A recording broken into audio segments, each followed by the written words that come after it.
ಈ ಹ್ಮ್ ಹ್ಮ್ ಅಂಥ ಬ್ರಹ್ಮಜ್ಞಾನಿಯನ್ನ ಹ್ಮ್ ಹ್ಮ್ ನಾವು ತಿಳಿಯಬೇಕು ಅಂತ ಹ್ಮ್ ಹ್ಮ್ ಮತ್ತು ತಿಳಿದುಕೊಂಡವನು ಅಂತ ನಾವು ಆತನಲ್ಲಿ ಶ್ರದ್ಧೆಯನ್ನ ಇಟ್ಟು ಹ್ಮ್ ಹ್ಮ್ ಅವನಿಗೆ ಶರಣಾಗತನಾಗತಕ್ಕದ್ದು. ಹ್ಮ್ ಹ್ಮ್ ಅಷ್ಟೇ ಅಲ್ಲ, ಅದೇ ಪ್ರಕಾರ ನಾವು ನಮ್ಮ ಸ್ವರೂಪವನ್ನ ಅನುಭವ ಮಾಡಿಕೊಂಡು ಹ್ಮ್ ಹ್ಮ್ ನಾವು ಭವ ಮತ್ತು ಬಂಧನದಿಂದ ಹ್ಮ್ ಹ್ಮ್ ಬಿಡುಗಡೆ ಆಗಬೇಕು ಅನ್ನುವಂತ ಮಾತನ್ನ ಇಲ್ಲಿ ಹೇಳಿದ್ರು ನೋಡ್ರಿ. ಹ್ಮ್ ಹ್ಮ್ ಅದಕ್ಕೆ ಚಾಂದೋಗ್ಯ ಉಪನಿಷತ್ತಿನಲ್ಲಿ ಹ್ಮ್ ಹ್ಮ್ ಒಂದು ಚರಣ ಕೂಡ ಹೇಳ್ತಾರೆ.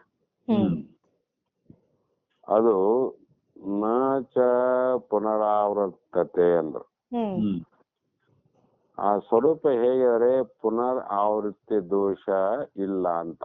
ಹ್ಮ್ ಹ್ಮ್ ಎಲ್ಲಾ ಲೋಕದ ಜೀವರಾಶಿಗಳಿಗೂ ಹ್ಮ್ ಹ್ಮ್ ಭೂಲೋಕ ಭುವನ್ ಆರ್ಲೋಕ ಪುನರ್ ಆವೃತ್ತಿ ದೋಷೋ ಅರ್ಜುನ ಅಂತ ಹ್ಮ್ ಹ್ಮ್ ಭಗವದ್ಗೀತೆಯನ್ನ ಬೋಧ ಮಾಡುವ ಸಂದರ್ಭದಲ್ಲಿ ಶ್ರೀಕೃಷ್ಣ ಅರ್ಜುನನಿಗೆ ಉಪದೇಶವನ್ನು ಮಾಡುತ್ತಾನೆ. ಹ್ಮ್ ಹ್ಮ್ ಯಾಕಂದ್ರೆ ಅದಕ್ಕೆ ಚಲನೆ ಇಲ್ಲ ಹ್ಮ್ ಹ್ಮ್ ಮತ್ತು ಅದು ತೋರುವುದಲ್ಲ. ಹ್ಮ್ ಹ್ಮ್ ತೋರುವುದಲ್ಲ ಅಂದ್ರೆ ಅದು ಅಡಗುವುದೇ ಇಲ್ಲ ಅಂತ. ಹ್ಮ್ ಹ್ಮ್ ಇವತ್ತ ಶಾಸ್ತ್ರದಲ್ಲಿ ಬಹಳ ಚಂದ ಬಂದದಮ್ಮ.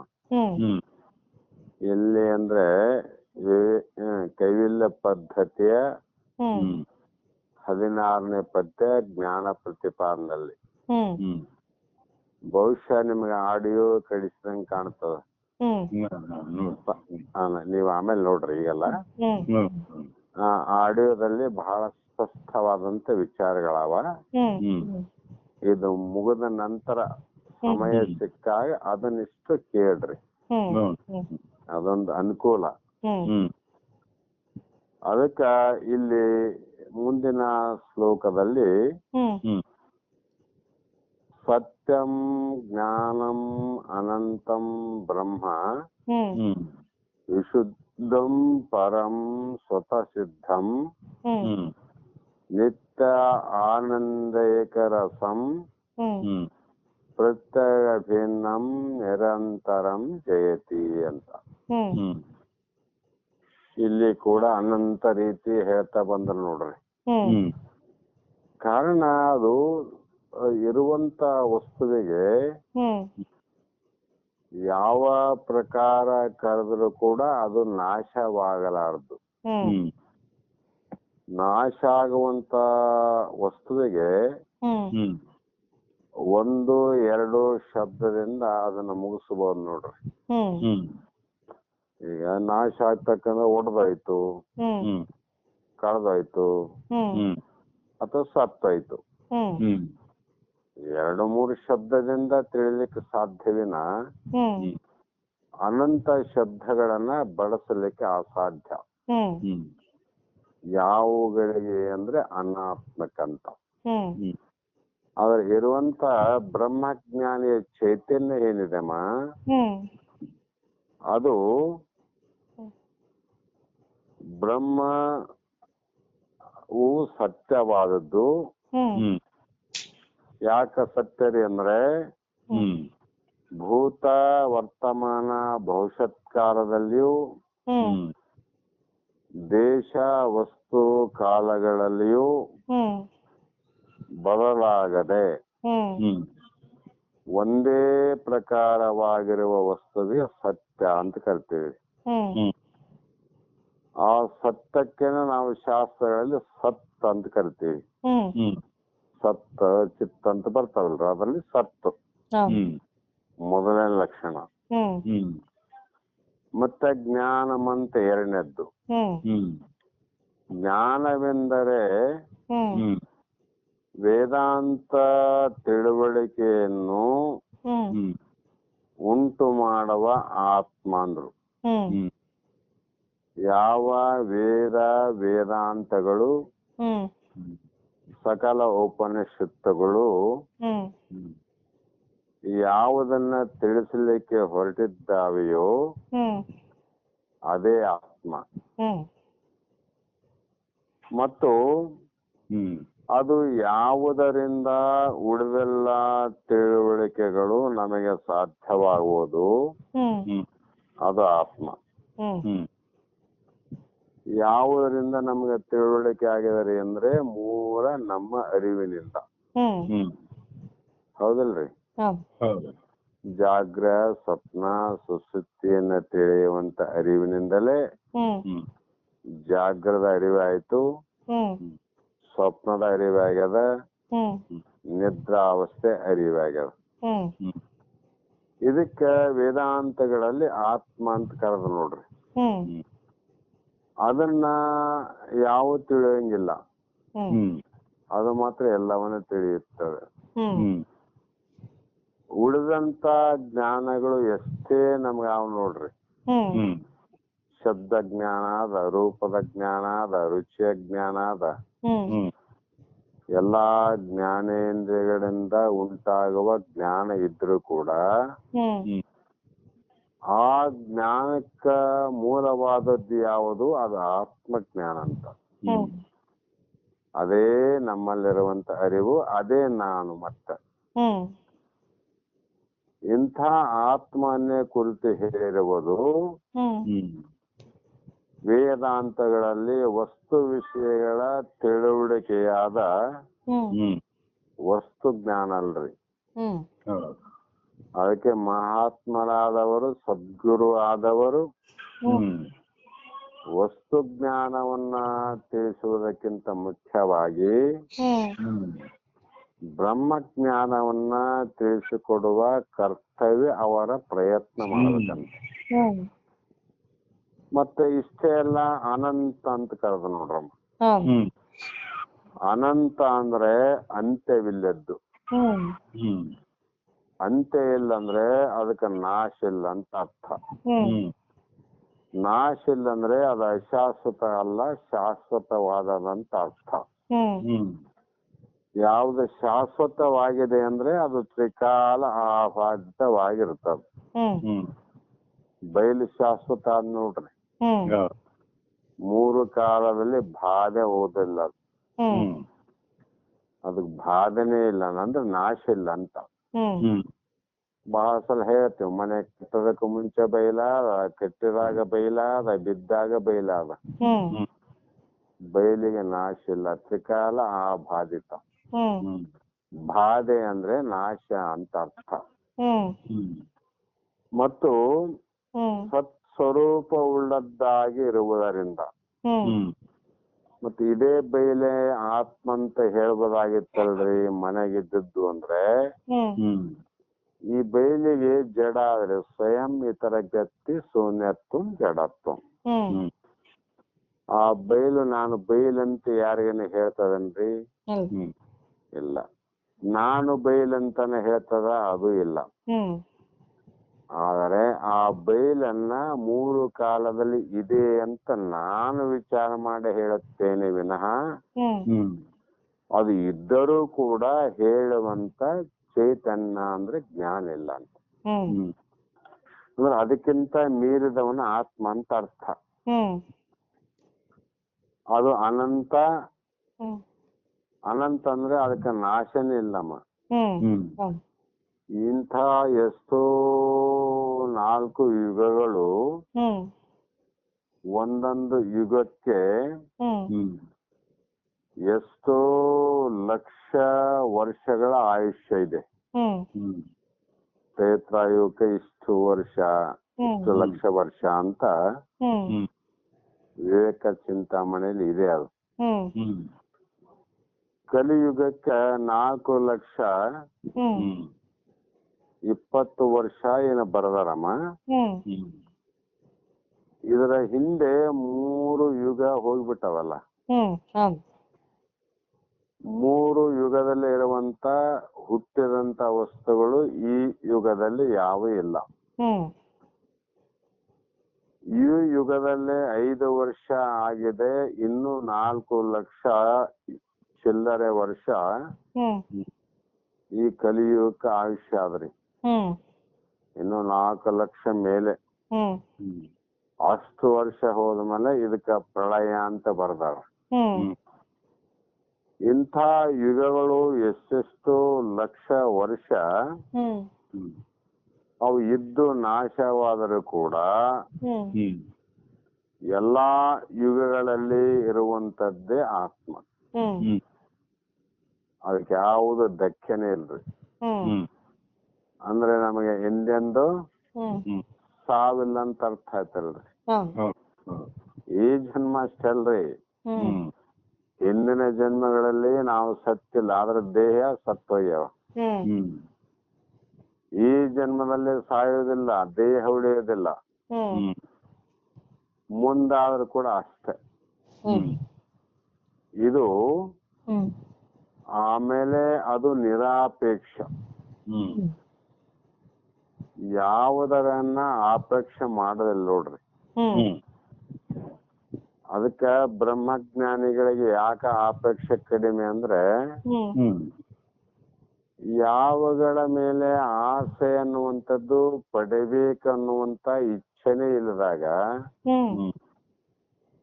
ಅವರು ಬಹಳಷ್ಟು ಯಾವುದನ್ನ ಆಪೇಕ್ಷೆ ಮಾಡೋದಿಲ್ಲ ಅಂತ. ಯಾಕ ತಮ್ಮ ಸ್ವರೂಪ ಜ್ಞಾನ ಗೊತ್ತಾದಾಗ ದೇಹದ ಮತ್ತು ಮನಸ್ಸಿನ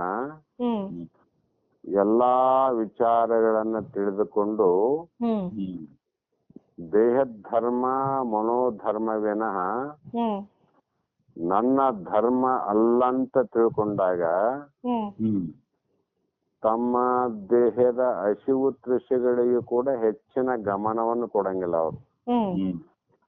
ಕೊಡಂಗಿಲ್ಲ ಅಂದ್ರೆ ಏನ್ರಿ, ಬೇಕಂತ ಮಾಡೋದಲ್ಲ ಇದು. ಯಾರಿಗೋ ಇದು ಗೋಚರ ಮಾಡಬೇಕು, ನಾನು ಜ್ಞಾನಿ ಅಂತ ತಿಳಿಸ್ಬೇಕಂತ ಬಿಡೋದಲ್ಲ. ಯಥಾವತ್ತಾಗಿ ಅವ್ರಿಗೆ ಆಪೇಕ್ಷೆ ಕಡಿಮೆ ಇರ್ತದ, ಅದ್ರ ಕಡೆ ಗಮನ ಕಡಿಮೆ ಇರ್ತದ. ಆದ್ದರಿಂದ ಸತ್ಯಂ ಜ್ಞಾನಂ ಅನಂತಂ ಬ್ರಹ್ಮಂದ್ರು. ಮತ್ತೆ ಇದು ವಿಶುದ್ಧಂ ಅಂದ್ರೆ ಅತ್ಯಂತ ಸ್ವಚ್ಛವಾದದ್ದು, ಪರಿಶುದ್ಧವಾಗಿರ್ತಕ್ಕಂಥದ್ದು ಎಂದು ಅರ್ಥ. ಎಲ್ಲವೂ ಜಡ ಸ್ವರೂಪವಾದ ಉಪಾಧಿಗಳನ್ನ ಅತಿಕ್ರಮಿಸಿ ಇರುವುದು, ಪರಿಶುದ್ಧತೆಯನ್ನ ಪಡೆದಿರುತ್ತದೆ. ಎಲ್ಲಾ ಜಡ ಸ್ವರೂಪವಾದ ವಸ್ತುಗಳಲ್ಲಿ ಕೂಡಿರುವುದು ಯಾವುದಮ್ಮ? ಆತ್ಮ. ಅಂದ್ರೆ ವ್ಯಾಪಕ ಅಂದ್ರೆ ಅದು ಅಲ್ಲಿ ತುಂಬಿದೆ ಅಂತ. ಅದು ಯಾಕೆ ಅಂದ್ರೆ ಹೊರಗಿನ ದೇಹಕ್ಕ ಅಶುದ್ಧತೆಯನ್ನು ಹೇಳಬಹುದು, ಬುದ್ಧಿಗೆ ಅಶುದ್ಧತೆ, ಮನಸ್ಸಿಗೆ ಅಶುದ್ಧತೆ, ಇವೆಲ್ಲ ಹೇಳಲಿಕ್ ಬರ್ತದ. ಆದ್ರೆ ಆತ್ಮನು ಪರಿಶುದ್ಧತೆ. ಯಾಕಂದ್ರೆ ಈ ಜಡವಾದ ದೇಹಕ್ಕೆ ಅಸಂಗನಾಗಿರುವಂತವನೇ ಆತ್ಮ. ಅದಕ್ಕೆ ಸೂರ್ಯ ಮಲಿನವಾದ ನೀರಿನಲ್ಲಿ ಪ್ರತಿಬಿಂಬಿಸಿದರೂ ಕೂಡ ಆ ನೀರಿನ ಮಲಿನತ್ವ ಸೂರ್ಯನಿಗೆ ಹೇಗೆ ಇಲ್ಲವೋ ಇಲ್ಲಲ್ರಿ. ಅದೇ ಪ್ರಕಾರವಾಗಿ ಸರ್ವವ್ಯಾಪ್ತಿಯಾಗಿರುವಂತ ಈ ನಮ್ಮ ನಿಮ್ಮೆಲ್ಲರ ಸ್ವರೂಪ ಅರಿವೇನಾದ್ರಿ, ಅರಿವು ಆ ಅಶುದ್ಧವಾದ ದೇಹದಲ್ಲಿ ಇದ್ರೂ ಕೂಡ ದೇಹದ ಅಶುದ್ಧತೆ ಆ ಅರಿವಿಗೆ ಇಲ್ಲ ಅಂತ, ಆ ಜ್ಞಾನಕ್ಕೆ ಇಲ್ಲ ಅಂತ, ಆತ್ಮನಿಗಿಲ್ಲ. ಆದ್ದರಿಂದ ದೋಷರಹಿತವಾಗಿದೆ, ಅಲ್ಲಿ ಯಾವ ವಸ್ತು ಬೆರೆಯುವುದಿಲ್ಲ ಅಂತ. ಅದು ಯಾವುದನ್ನ ಕೂಡಿಸಿಕೊಳ್ಳೋದಿಲ್ಲ ಮತ್ತು ಪರಂ ಅನ್ನುವಂತ ಇನ್ನೊಂದು ಶಬ್ದ ಹಾಕಿರಲ್ಲಿ, ಪರ ಅಂದ್ರೆ ಯಾವುದಕ್ಕೆ ಪರ? ನಾವು ತೊಟ್ಟ ದೇಹ, ನಮ್ಮ ಮನಸ್ಸು, ನಮ್ಮ ಬುದ್ಧಿಗಳನ್ನ ಹ್ಮ್ ಅತಿಕ್ರಮಿಸಿರುವುದು ಎಂದರ್ಥ. ಹ್ಮ್ ನಮ್ಮ ಮನಸ್ಸು ಸಂಕಲ್ಪ ವಿಕಲ್ಪನೆ ಅರಿಯುವುದು ಅರಿವೆ. ಹ್ಮ್ ಚಿತ್ತದ ಯಾವ ನಿಶ್ಚಯ ನಿರ್ಣಯ ಅಂತ ಬುದ್ಧಿಯ ನಿಶ್ಚಯ ನಿರ್ಣಯವನ್ನ ಹ್ಮ್ ಅರಿಯುವಂಥದ್ದು ಆತ್ಮನೇ. ಹ್ಮ್ ಮತ್ತು ಚಿತ್ತದ ಹ್ಮ್ ಸ್ಮೃತಿ ವಿಸ್ಮೃತಿ ಹ್ಮ್ ಎಲ್ಲದರಲ್ಲಿಯೂ ಪರಿಪೂರ್ಣವಾಗಿದೆ ಅದು. ಹ್ಮ್ ಆದ್ದರಿಂದ ಹ್ಮ್ ಅದು ಯಾವುದನ್ನ ಪ್ರೇಕ್ಷಕವಾಗಲಿ ಭಾವುಕನಾಗಲಿ ಚಿಂತಕನಾಗಲಿ ಇರುವುದಿಲ್ಲ. ಹ್ಮ್ ಹ್ಮ್ ಅವೆಲ್ಲ ಭಾವುಕತೆ, ಚಿಂತನೆ, ಹ್ಮ್ ಪ್ರೇಕ್ಷಕ ಅನ್ನುವಂಥದ್ದು ಮನ ಬುದ್ಧಿ ಚಿತ್ತ ಅಹಂಕಾರ ಧರ್ಮ ವಿನಃ ಹ್ಮ್ ಇವೆಲ್ಲರಿಗೂ ಬೇರೆ ಆಗಿರುವಂತ ಸಾಕ್ಷಿ ಹ್ಮ್ ಅದು ಬ್ರಹ್ಮ. ಹ್ಮ್ ಮತ್ತು ಸ್ವತಃ ಸಿದ್ಧ. ಹ್ಮ್ ಬೇರೆ ಯಾವುದನ್ನ ಅಪೇಕ್ಷೆ ಮಾಡದೆ ಹ್ಮ್ ತಾನೇ ತಾನಾಗಿ ಇರುವುದು ಎಂದು ಅರ್ಥ. ಹ್ಮ್ ಅದನ್ನು ತಿಳಿಯಲು ಬೇರೆ ಯಾವ ಸಾಧನೆಗಳು ಬೇಕಾಗಿಲ್ಲ, ಹ್ಮ್ ಉಪಕರಣಗಳ ಅವಶ್ಯಕತೆ ಇಲ್ಲ. ಹ್ಮ್ ಕಾರಣ ಅದು ಸ್ವಯಂ ಬೋಧವುಳ್ಳದ್ದು, ಹ್ಮ್ ಸ್ವತಂತ್ರ ಜ್ಞಾನ ಇರೋದು. ಹ್ಮ್ ಯಾರಿಂದ ಹುಟ್ಟಿದ ಜ್ಞಾನ ಅಲ್ಲ. ಅರಿವು ಅಂದ್ರೆ ಹ್ಮ್ ಸ್ವತಂತ್ರ ಜ್ಞಾನ. ಎಂಥ ಅರಿವರಮ್ಮ? ಸುಜ್ಞಾನದಿಂದ ಉಂಟಾದ ಅರಿವು ಹ್ಮ್ ಮತ್ತು ಸ್ವಯಂ ಪ್ರಕಾಶ ಉಳ್ಳದ್ದು. ಹ್ಮ್ ಅದು ಜಗತ್ತೇನೆ ಬೆಳೀತದೆ ವಿನಃ ಹ್ಮ್ ಜಗತ್ತಿನ ಯಾವ ವಸ್ತುವಿಗೆ ಕಾಣೋದಲ್ಲ ಅಂತ. ಆದ್ರೆ ಜಗತ್ತೇನೆ ಬೆಳೀತದೆ ನೋಡ್ರಿ. ಅದಕ್ಕೆ ಅವರು ಭಗವದ್ಗೀತೆಯಲ್ಲಿ ಗುಪ್ತ ಅಂದ್ರು. ಏಕೋ ದೇವ ಸರ್ವಭೂತೇಶು ಗೂಢ. ಕಾಣ್ತಾನೆ ನಮ್ಮವನು. ಸೂರ್ಯ ಕಾಣ್ತಾನಿಲ್ಲ ಅಂತಲ್ಲ, ಚಂದ್ರ ನಕ್ಷತ್ರ ಕಾಣ್ತಾವಿಲ್ಲ ಅಂತಲ್ಲ. ಆದ್ರೆ ಆ ಪರಮಾತ್ಮ ನಮಗ್ ಕಾಣೋದಿಲ್ಲ ನೋಡಮ್ಮ. ಅದರಂತೆ ಈ ದೇಹದಲ್ಲಿ ಇಂದ್ರಿಯಾದಿಗಳು ಕಾಣ್ತಾವ, ಮನಸ್ಸು ಕಾಣ್ತಾವ, ಬುದ್ಧಿ ಚಿತ್ತ ಅಹಂಕಾರ ಎಲ್ಲವೂ ಕಾಣ್ತಾವ. ಆದ್ರೆ ಆತ್ಮ ನಮಗ್ ಕಾಣೋದಿಲ್ಲ ಅಂತ. ಯಾಕಂದ್ರೆ ಅದು ನಿರಾಕಾರ ಅಂತ. ಆಕಾರ ಇದ್ರೆ ಕಾಣ್ತದಲ್ರಿ. ಅದಕ್ಕೆ ತನ್ನ ಜ್ಞಾನ ಶಕ್ತಿಯಿಂದಲೇ ಉಳಿದ ಎಲ್ಲವನ್ನ ತಿಳಿಸಿಕೊಡಲು ಬರುತ್ತದೆ. ಅದನ್ನು ಅರಿಯುವುದಕ್ಕೆ ಬೇರೆ ಯಾವ ಜ್ಞಾನ ಬೇಕಿಲ್ಲ. ಸ್ವಯಂ ಸಿದ್ಧಾಂತರ ಅವರು. ಏನಾಗಿದೆ ನಮ್ಗ ಅಂದ್ರೆ ಸ್ವಲ್ಪ ಮರ್ತಂಗ ಆಗ್ಯದ್ರಿ. ಅದನ್ನ ಆ ಅರಿವಿಗೆ ತಂದು ಕೊಡ್ತಕ್ಕಂಥದ್ದೇ ಗುರುವಿನ ಕೆಲಸ. ಮರ್ತೀವಂದ್ರೆ ನೆನಪು ಮಾಡೋದ್ರಿ. ನೆನಪು ಮಾಡೋದ ಅಷ್ಟೆ. ಯಾವಾಗ ಇಲ್ಲೇನೋ ಹೋದಾಗ 8-10 ಜನ ಹೋಗಿರ್ತೀವಿ. ಎಲ್ಲಾರ ತಮ್ಮ ಕೈಯಲ್ಲಿರ್ತಕ್ಕಂತ ವಸ್ತುಗಳನ್ನ ಕೆಳಗಿಟ್ಟು ಪ್ರಸಾದ ಮಾಡ್ತಾರ. ಇನ್ನೇನೋ ಮುಗಿದ ಮೇಲೆ ಹೋಗೋಣ ನಡಿ ಅಂದಾಗ ಎಲ್ಲರೂ ಎದ್ದು ನಿಲ್ತಾರ. ಅಷ್ಟ್ರೊಳಗೆ ಒಬ್ಬ ಹಿರಿಯ ಇರ್ತಾನ. ನೋಡ್ರಮ್ಮ ಏನಾದ್ರು ಬಿಟ್ಟಿರೇನು ಒಂದ್ಸಲ ಅಂತ ಹೇಳ್ತಾನ್ರಿ. ಅಷ್ಟ್ರೊಳಗೆ ಎಲ್ಲರೂ ಏನು ಬಿಟ್ಟಿರೋದಿಲ್ರಿ. ಒಬ್ಬ ಸ್ತ್ರೀ ಮಾತ್ರ ತನ್ನ ಕೈಯಲ್ಲಿರ್ತಕ್ಕಂತ ಬ್ಯಾಗನ್ನ, ಅದರಲ್ಲಿರ್ತಕ್ಕಂತ ಬಂಗಾರ ಸಾಮಾನು ಅದನ್ನ ಬಿಟ್ಟು ಎದ್ದು ಎಲ್ಲರ ಜೊತೆಗೆ ಹೋಗಕ್ಕೆ ರೆಡಿ ಆಗಿರ್ತಾಳ್ರಿ. ಈ ವ್ಯಕ್ತಿಯ ಮಾತನ್ನ ಕೇಳಿದ ತಕ್ಷಣ ಒಂದ್ಸಲ ನೋಡ್ತಾಳ. ಬಾಳ್ ಚಲೋ ನೆನಪು ಮಾಡಿದ್ ನೋಡ್ರಿ, ನಾ ಬ್ಯಾಗನೆ ಬಿಟ್ಟಿದ್ದೆ. ನೀವ್ ಹೇಳದೇ ಇದ್ರೆ ಹಾಗೇ ಹೋಗ್ತಿದ್ದೀವಿ ಅಂತಾರಿಲ್ರಿ. ಅವ್ರಿಗೆ ಬ್ಯಾಗ್ ಬಂಗಾರ ಕೊಟ್ಟಂಗ ಆಯ್ತೇನ್ರಿ ನೀವು? ನೀವು ಕೊಟ್ಟಂಗ ಏನಾಗ್ಲಿಲ್ಲ. ಆಕೆದೆ, ಆಕೆ ಮರ್ತಿದ್ಲು, ಆಕೆ ಮತ್ತೆ ಪುನಃ ಎಚ್ಚರ ಮಾಡಿದ್ರಿ. ಹ್ಮ್ ಹ್ಮ್ ಸರಿ. ಅದಂತೆ ನಮ್ಮ ಆತ್ಮ ಸ್ವರೂಪವನ್ನು ನಾವು ಅಜ್ಞಾನದಿಂದ ಮರ್ತೀವ್ರಿ.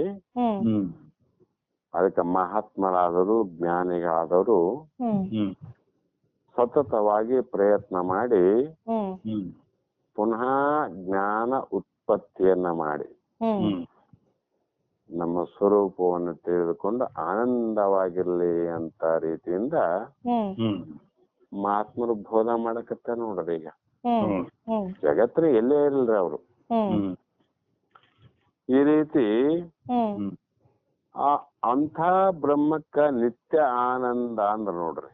ಹ್ಮ್ ಅದೇಗರಿ ನಿತ್ಯ ಆನಂದಂ ಏಕರಸಂ ಪ್ರತ್ಯಗ್ಭಿನ್ನಂ ನಿರಂತರಂ ಚೇತಿ. ಹ್ಮ್ ಇದು ಬಹಳ ಆನಂದ ರಸ ಮಾತ್ರವಲ್ಲ, ಹ್ಮ್ ಆನಂದದ ಸಾರವೇ ಅಂತ. ಹ್ಮ್ ಇದು ಬರೀ ಬಂಗಾರ ಅಲ್ಲ, ಬಂಗಾರದ ಗಣಿ ಅನ್ನಂಗ್ರಿ. ಹ್ಮ್ ಬಂಗಾರಕ್ಕೂ ಬಂಗಾರದ ಗಣಿಗೆ ವ್ಯತ್ಯಾಸ ಆದ್ರಲ್ರಿ. ಹ್ಮ್ ಹ್ಮ್ ವಜ್ರಕ್ಕೂ ಮತ್ತು ವಜ್ರಗಿರಿಗೂ ವ್ಯತ್ಯಾಸ ಆದಲ್ರಿ. ಹ್ಮ್ ಅದಕ್ಕೆ ಇಲ್ಲಿ ಬರೇ ಆನಂದ ಅಲ್ಲ, ಹ್ಮ್ ಆನಂದ ಸಾರ ಅಂದ್ರು. ಹ್ಮ್ ಇದಕ್ಕೇನೆ ಅಲ್ಲಿ ನಿಜಗೊಂಡ್ರು ಅನುಭವ ಸಾರ ಅಂದ್ರಿ. ಹ್ಮ್ ಇಲ್ಲಿ ಈ ಮಟ್ಟಕ್ಕೆ ಹೋಗಿ ತಿಳಿದುಕೊಳ್ಳುವುದೇ, ಹ್ಮ್ ಅದನ್ನ ಉತ್ಪತ್ತಿ ಮಾಡುವುದೇ, ಹ್ಮ್ ಉಪದೇಶ ಮಾಡುವಂತ ವಾಕ್ಯಗಳನ್ನೇ ಅನುಭವ ಸಾರ ಅಂತ ನಿಜಗೊಂಡ್ರು ಕರೆದ್ರಂತೆ. ಹೀಗೆ ಏಕೆಂದರೆ ಆ ಸುಖವನ್ನು ಅನುಭವಿಸುತ್ತಿರುವಾಗ ಅನೇಕ ವೇಳೆ ಆ ವ್ಯಕ್ತಿಗೆ ಆನಂದ ಅನುಭವದ ಪ್ರಜ್ಞೆ ಇರುವುದಿಲ್ಲ. ನೋಡ್ರಿ ಎಂಥ ಚಂದ ಹೇಳ್ತಾರ ಅವ್ರು.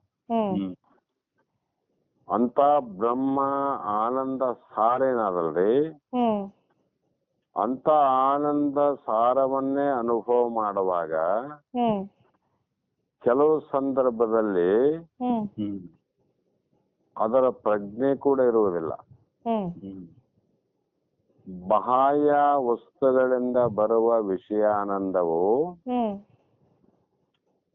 ಅನೇಕ ರಸವಾಗಿ ಇರುತ್ತದೆ ವಿನಃ ಏಕರಸವಾಗಿ ಇರೋದಿಲ್ರಿ. ಅದು ಒಂದೇ ರೀತಿ ಆದನ್ರಿ. ಅದ ರುಚಿ ಖಾರ, ಹುಳಿ, ಉಪ್ಪು, ಸಿಹಿ, ಕಹಿ, ಒಗರು ಈ ತರವಾಗಿದ್ದರೂ ಕೂಡ ನಾಲಿಗೆ ಒಂದೇ ತಿಳಿತೇನೆ ನೋಡ್ರಿ. ನಾಲಿಗೆ ಉಪ್ಪು ತಿಳಿಯಕ ಒಂದು ನಾಲಿಗೆ, ಸಿಹಿ ತಿಳಿಯಕ ಒಂದು ನಾಲಿಗೆ, ವಿಷ ತಿಳಿಯಕ ಒಂದು ನಾಲಿಗೆ ಇಲ್ಲ. ಇವ ರಸಗಳು ಅನೇಕವಾಗಿದ್ದರೂ ನಾಲಿಗೆ ಏಕವಾಗಿ ಒಂದೇ ಆಗಿ ಎಲ್ಲವನ್ನ ಅರಿಯುತ್ತದೆ. ಇಂಥ ನಾಲಿಗೆ ಇಷ್ಟು ಸಾಮರ್ಥ್ಯ ಅರಿಯುವ ಜ್ಞಾನ ಇದ್ರೆ ಒಳಗಿರತಕ್ಕಂತ ಆತ್ಮನಿಗೆ ಎಂಥ ಜ್ಞಾನ ಇರ್ಬೋದ್ರಿ. ಅವನ ಜ್ಞಾನವನ್ನ ತಗೊಂಡೇ ಈ ನಾಲಿಗೆ ಇಷ್ಟು ತಿಳಿತದ. ಈ ನಾಲಿಗೆ ಅರಿವನ್ನು ಕೊಟ್ಟಂತ ಆತ್ಮನಲ್ರಿ, ಅವನಿಗೆ ಎಷ್ಟು ಜ್ಞಾನ ಇರ್ಬೋದಂತ. ಇವತ್ತು ಶಾಸ್ತ್ರದಲ್ಲಿ ಅದೇ ಬಂದದ್ರಿ. ಆಮೇಲೆ ಕೇಳ್ರಿ. ಮತ್ತು ಈ ತೀವ್ರತೆಯ ಬೇರೆ ಬೇರೆ ಸ್ಥಳಗಳು ಇರುತ್ತದೆ. ಆದ್ರೆ ಬ್ರಹ್ಮಾನಂದವು ಯಾವ ಏರಿಳಿತವೂ ಇಲ್ಲದೆ, ಬೇರೆ ಯಾವ ಭಾವಗಳಿಲ್ಲದೆ, ಅಭಾವ ಇಲ್ಲದೆ, ಏಕರೂಪವಾದ ಆನಂದದ ಬಟ್ಟಿ ಇಳಿಸಿದ ಶುದ್ಧ ಸಾರ. ಅಂದ್ರೆ ಶುದ್ಧ ಸಾರ ಅಂದ್ರೆ ಎಲ್ಲವನ್ನ ಬಟ್ಟಿ ಇಳಿಸಿದ ಮೇಲೆ ಗಟ್ಟಿಯಾಗಿ ಏನು ಉಳ್ಕಂತದಲ್ರಿ, ಅದಕ್ಕ ಸಾರ ಅಂತೀವಿ. ನಾವ್ ಕಷಾಯ ಅಂತೀವಲ್ರಿ, ಬಹಳಷ್ಟು ಕುದಿಸಿ ಕುದಿಸಿ ಕುದಿಸಿ ಹ್ಮ್ ಕೊನೆಗೇನ್ ಉಳ್ಕಂತದ ಅದು ಕಷಾಯ. ಹ್ಮ್ ಅದ್ರಂಗ ಇಲ್ಲಿ ಕೂಡ ಅಖಂಡವಾದ ಅವಿನಾಶಿಯಾದ ಹ್ಮ್ ಮಹತ್ ಆನಂದ, ಆ ಆನಂದವನ್ನ ಹ್ಮ್ ಹ್ಮ್ ಮೀರುವಂತ ಮತ್ತೊಂದು ಆನಂದ ಇಲ್ಲ. ಹ್ಮ್ ಈಗ ಸ್ಪಷ್ಟ ಆಯ್ತಲ್ಲ, ಹೌದು. ಹ್ಮ್ ನಮ್ಮ ಸ್ವರೂಪ ಆನಂದಕ್ಕಿಂತ ಹೆಚ್ಚಿನ ಆನಂದ ಹ್ಮ್ ಹ್ಮ್ ಯಾವ ಲೋಕದಲ್ಲಿಲ್ಲ. ಹ್ಮ್ ಹ್ಮ್ ಸ್ವರ್ಗದಲ್ಲಿ ಇಲ್ಲ, ಹ್ಮ್ ಹ್ಮ್ ವಿಷ್ಣು ಲೋಕದಲ್ಲಿಲ್ಲ, ಹ್ಮ್ ಹ್ಮ್ ಬ್ರಹ್ಮಲೋಕದಲ್ಲಿಲ್ಲ, ಕೈಲಾಸದಲ್ಲಿ ಕೂಡ ಇಲ್ಲ. ಹ್ಮ್ ಅದು ನಮ್ಮಲ್ಲಿಯೇ ಇದೆ ಹ್ಮ್ ಅನ್ನುವಂತ ಮಾತನ್ನ ಹೇಳಿದ್ರು. ಹ್ಮ್ ಹ್ಮ್ ಮತ್ತೆ ಪ್ರತ್ಯಗ್ ಅಭಿನ್ನಂ ಅಂದ್ರೆ ಹ್ಮ್ ಹ್ಮ್ ಈ ನಮ್ಮಲ್ಲಿ ಇರುವಂತ ಆತ್ಮ ಏನಿದ್ದಾನಲ್ರಿ, ಹ್ಮ್ ಹ್ಮ್ ಆ ಆತ್ಮನನ್ನ ಬಿಟ್ಟು ಹ್ಮ್ ಹ್ಮ್ ಆ ಆತ್ಮನಿಗಿಂತ ಮತ್ತೊಂದು ಆತ್ಮ ಇಲ್ಲ ಅಂತ. ಹ್ಮ್ ಹ್ಮ್ ಅಂದ್ರೆ ಏನಾಯ್ತರ ಅರ್ಥ? ಹ್ಮ್ ಹ್ಮ್ ಆ ಬ್ರಹ್ಮನನ್ನ ಬಿಟ್ಟು ಜಗತ್ತಿಲ್ಲ, ಜಗತ್ತನ್ನ ಬಿಟ್ಟು ಬ್ರಹ್ಮನ. ಹ್ಮ್ ಹ್ಮ್ ಯಾಕೆ ಅದು ಪರಿಪೂರ್ಣ ಅಖಂಡ ಅಂದ್ರೆ ಎಲ್ಲಾ ಕಡೆ ಇದೆ ಅಂತ ಅರ್ಥ ಆಯ್ತಲ್ರಿ. ಹ್ಮ್ ಅದಕ್ಕಾಗಿ ಬ್ರಹ್ಮನು ನಮ್ಮ ಆತ್ಮನಿಗಿಂತ ಬೇರೆ ಇಲ್ಲ. ಹ್ಮ್ ನಾವೇ ಬ್ರಹ್ಮ, ಬ್ರಹ್ಮನೇ ನಾನು. ಹ್ಮ್ ಮತ್ತು ನಮ್ಮ ಎಲ್ಲರಲ್ಲಿಯೂ ಇರುವ ಆತ್ಮವೇ ಬ್ರಹ್ಮ. ಹ್ಮ್ ನಾ ತಿಳ್ಕೊಂಡೇನಿ ಬ್ರಹ್ಮ, ನೀವು ತಿಳಿದಿಲ್ಲ ಬ್ರಹ್ಮ ಅಲ್ಲ ಅಂತಲ್ಲ. ಹ್ಮ್ ಹ್ಮ್ ತಿಳಿದವರಲ್ಲಿಯೂ ತಿಳಿಯಲಾರದವರಲ್ಲಿಯೂ ಹ್ಮ್ ಹ್ಮ್ ಅಜ್ಞಾನಿಗಳಲ್ಲಿಯೂ ಜ್ಞಾನಿಗಳಲ್ಲಿಯೂ ಹ್ಮ್ ಹ್ಮ್ ಸಂತ ಮಹಾಂತರವರೆಗೂ ಹ್ಮ್ ಹ್ಮ್ ಬ್ರಹ್ಮ ವಿಷ್ಣು ರುದ್ರಾದಿಗಳ ಒಡಲು ಹ್ಮ್ ಇರುವಂತ ಆತ್ಮವೇ, ಹ್ಮ್ ಮತ್ತೊಂದು ಆತ್ಮ ಇಲ್ಲ.